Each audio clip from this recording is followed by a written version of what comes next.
Hello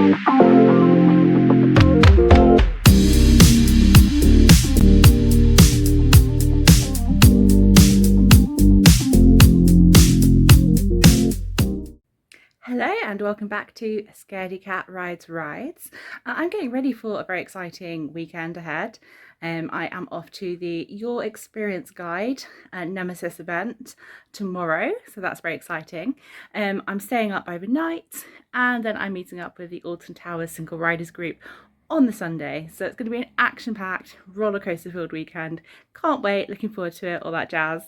However, I am going, as you might guess actually from my Sunday activities, I'm going completely solo polo on this one. It's not the first time that I've been to Towers on my own. It's not the first time in this month that I've been to Towers on my own, but I thought it might be a really good opportunity to just do some filming and to sort of show you guys that actually going to a park by yourself, although it seems really intimidating, it's not.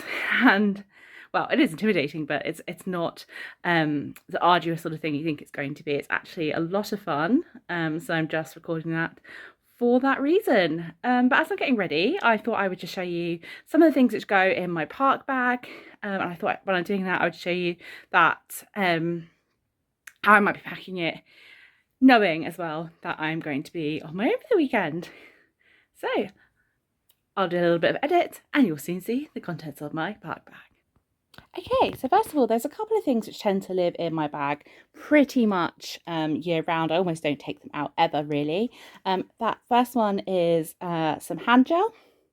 Having lived through the pandemic, I'm sure we've all got a lot more conscious of these things. And it's just handy to have it on you, I think. The second one is my raincoat.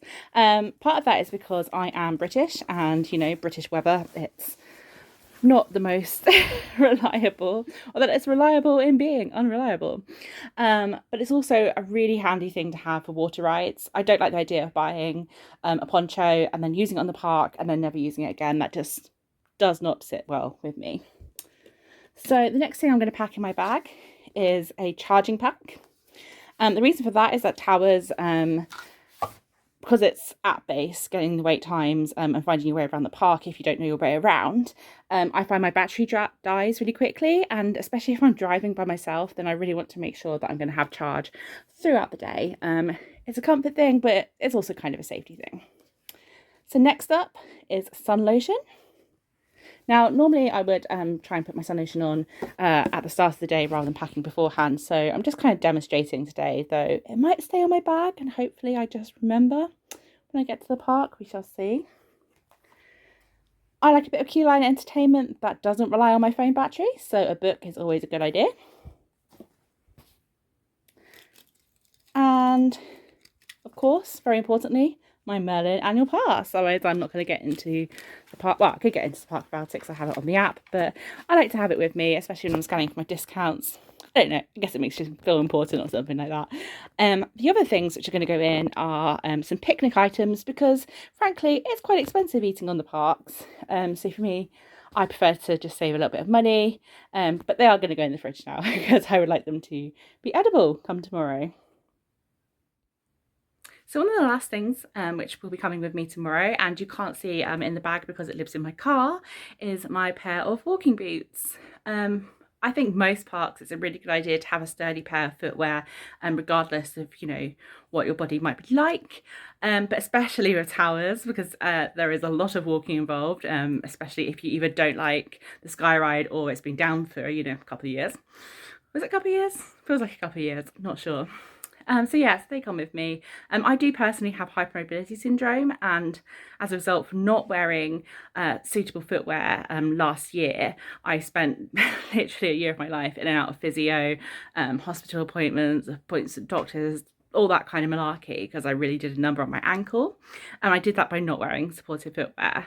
But it is a really big part of the reason why I'm so passionate about accessibility on the parks, because a year of your life to not be able to do the things you normally do, it's a lot. And it was my fault, I didn't wear the appropriate footwear, but it's the kind of thing you have to factor in when running a space is the safety and health of customers.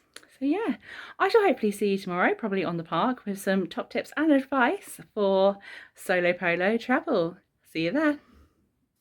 Okay, so as you can see, I am actually still at home, but I realised I did forget one incredibly important item for your park bag: water.